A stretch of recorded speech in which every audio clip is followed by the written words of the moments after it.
Assalamualaikum warahmatullahi wabarakatuh. Jadi hari ini saya akan membuat gambar raja sinar pembentukan imej oleh kanta mikroskop majmuk. Okey, pembentukan imej oleh kanta mikroskop majmuk ni dia sama je dengan kanta capung biasa, cuma dia melibatkan dua kanta, iaitu kanta objek dengan kanta mata.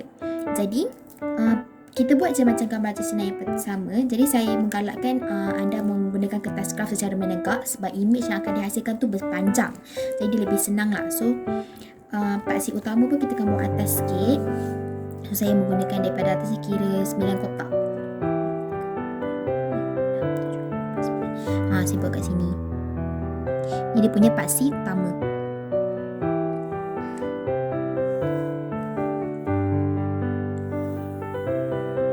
Okay.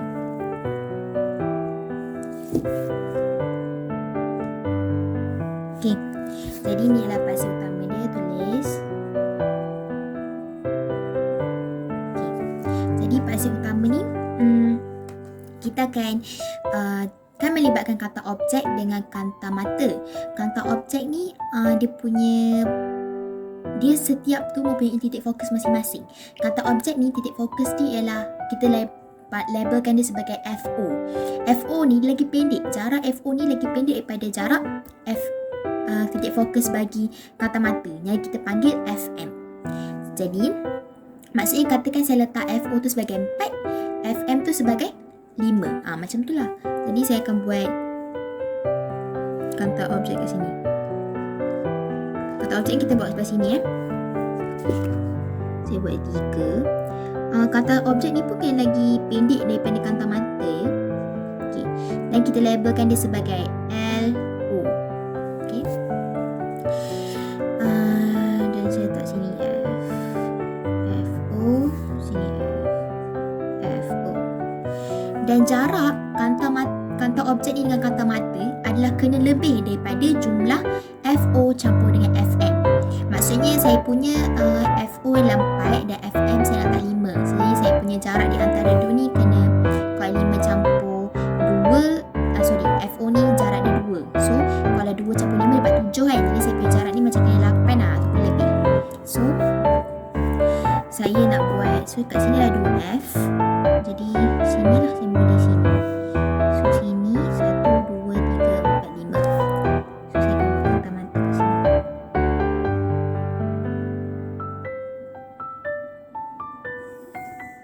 Okay, ni kanta mata.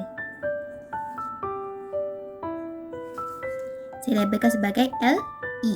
Okay, label ni penting take note. So sini ialah FM. Sini ialah FM. Okey. So nak cari letak objek pula. Objek ni kita akan selalu akan letak dekat kanta objek lah. Nama pun kanta objek. So kita letak objek tu di sebelah kanta objek ni. So objek ni saya letak di antara 2F dengan F. So saya letak kat sini. Okey. Nampak saya labelkan sebagai U. Okey, so kita buat macam biasa. Garisan. Okey. Garis. Tak kemas pula hero ni. Okey. Okey, kita buat sinar tuju dekat sini.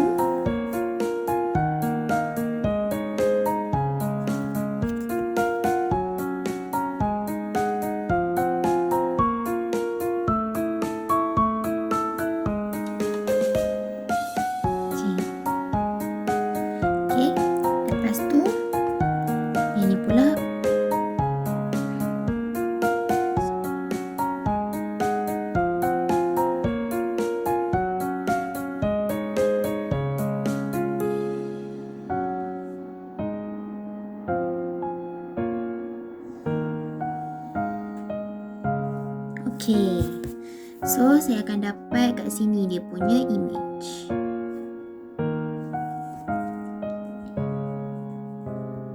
Okay, kat sini dia punya image.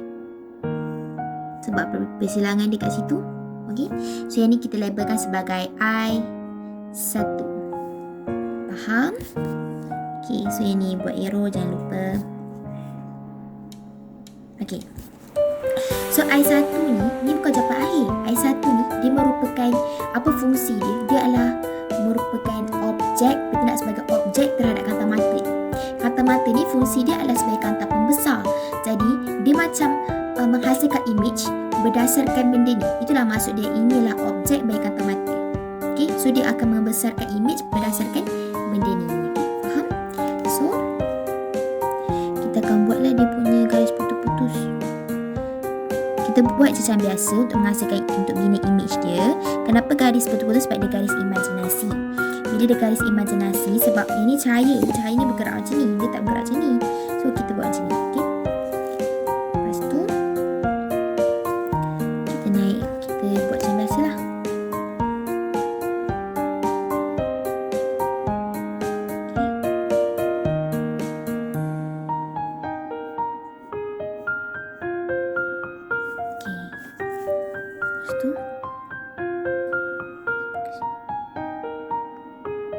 Lalu kat titik optik.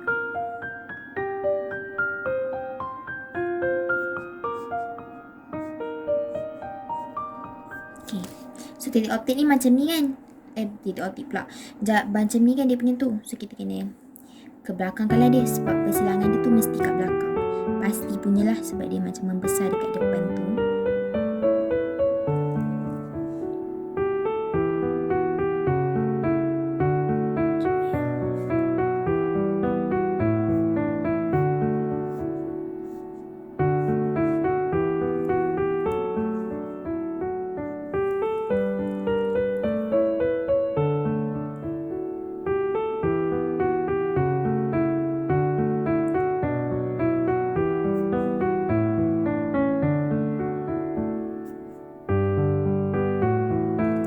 So persilangan dia pasti persilangan ni.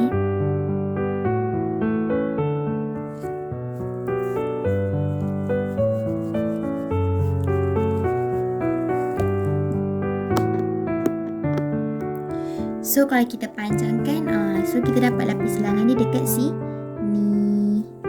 Persilangan dia maksudnya dia punya paksi dia kat sini. Dia paksi pula image dia.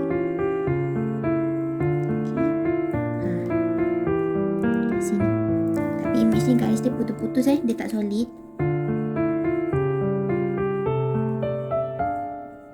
Okay. So inilah I2.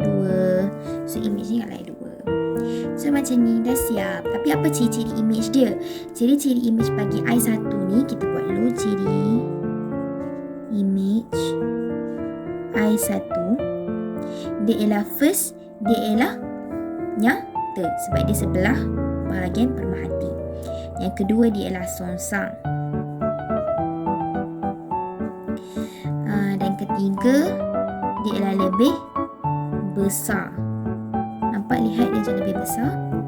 Lepas tu kita tengok apa ciri image bagi I2 pula. Okay. Ciri image I2 ni kita akan berdasar, kita akan bandingkan dia dengan objek punya.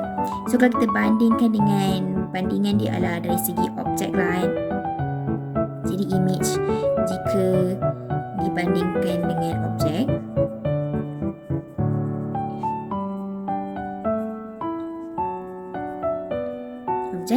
first dia akan jadi maya sebab dia bahagian sini. Lepas kedua jadi songsang. Ketiga jadi lebih besar. Tapi ciri image I2 jika dibandingkan dengan I1 ni, dia adalah maya juga. Kedua dia tegak. Ketiga dia lebih besar. Kenapa tegak? Sebab kenapa dia tegak? Sebab nampak tak? Dia tidak songsang. Maksudnya arah dia adalah sama dengan arah yang ini. Faham tak? Okay. So kita nak tengok mana mata pemerhati tu nampak. So kita akan panjangkan. So dari sini kan, yang ni kan sinar 7. Kita panjangkan dia ke sini. Ini pun kita panjang ke situ. Okay. So kita tengok. So, tarik dia ke sini.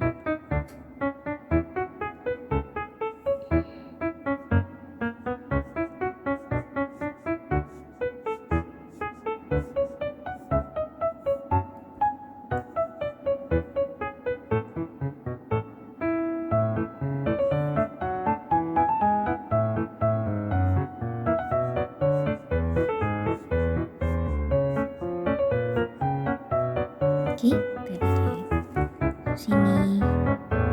So, mata kat sini. Okey. Siap. So, kita jangan lupa tulis tajuk. Pembentukan image. Mikroskop.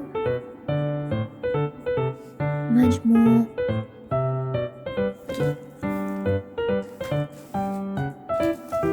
Okey. Dah siap. So, ini dia.